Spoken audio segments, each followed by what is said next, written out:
आज के इस क्लास में आज का हमारा प्रश्न है, मृत्यु का तरल दूत किसे कहा गया है और क्यों कहा गया है। तो देखिए, ये हमारा प्रश्न कक्षा 9वीं विषय हिंदी का है। इम्पोर्टेंट क्वेश्चन है, आपका वार्षिक परीक्षा में आपसे पूछा जाता है। तो बहुत ही आसान और सरल भाषा में आपको मैं इस प्रश्न को समझाने का प्रयास कर रही हूँ। तो पूरा वीडियो लास्ट तक आप जरूर देखें। चलिए एक बार हम हमारे प्रश्न के आंसर को अच्छे से पढ़ लेते हैं और फिर हम इसको अच्छे से समझेंगे। तो एक बार फिर से पहले हम प्रश्न को पढ़ेंगे। मृत्यु का तरल दूत किसे कहा गया है और क्यों? तो हमारा प्रश्न का आंसर है, बाढ़ के तेज गति से आते घरों, आदमियों, पशुओं और पक्षियों को डूबते गिराते हुए पानी को मृत्यु का तरल दूत कहा गया है। और बाढ़ के प्रवाह के कारण उनके प्राणी मर रहे थे और जन धन की अपार हानि हो रही थी, इसलिए उसे मृत्यु का तरल दूत कहा गया है। तो हमने इस प्रश्न के आंसर को अच्छे से पढ़ लिया है। चलिए इसको अच्छे से समझते हैं।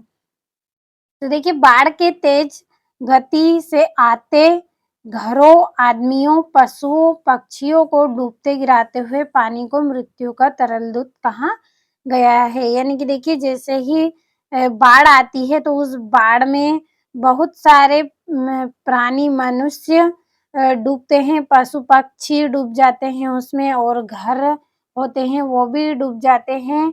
आप सभी को पता है, सभी ने देखा है कि जब बाढ़ आती है तो कितना हमें नुकसान होता है बाढ़ से। तो इस तरह से उसमें बहुत सारे मनुष्य, आदमी, सभी की मृत्यु हो जाती है, डूब जाते हैं। पशु पक्षी होते हैं वो भी डूब जाते हैं, और जो हमारे घर होते हैं वो गिर जाते हैं, सब जगह पानी भर जाता है। तो इस तरह से हमें बहुत सारे जल धन की हानि भी होती है, उसमें हमारी फसल नष्ट हो जाती है, हमारे घर में जितने भी वस्तुएं होती है हमारी सब पानी में बह जाती हैं। तो बहुत अधिक हमें नुकसान होता है। तो इसलिए यहाँ पे बाढ़ के जो पानी है इसमें अनेक हमें नुकसान मिलता है। हमारे जो पशु पक्षी होती है वो भी मर जाते हैं और डूब जाते हैं, और जो मनुष्य होते हैं वो भी। तो इस तरह से अनेक प्राणी उसमें मर जाते हैं और जन धन की भी अपार हानि हमें हो जाती है। तो इसलिए उसे मृत्यु का तरल दूत कहा गया है, क्योंकि वह एक तरह से मृत्यु का तरल दूत ही है, क्योंकि उसमें हमें अचानक से ही बहुत सारे जो जन धन है उसकी हानि हो जाती है। कई जगहों पर तो पूरा परिवार ही नष्ट हो जाता है। तो इस तरह की कठिनाई हमें इसमें उठानी पड़ती है बाढ़ में। तो इसलिए मृत्यु का तरल दूत किसे कहा गया है? बाढ़ को कहा गया है। इसके कारण हमें बहुत अधिक नुकसान होता है। तो आपको इस प्रश्न का आंसर अच्छे से समझ में आया होगा। एक बार फिर से मैं आपको यहाँ पे पढ़ के बता रही हूँ।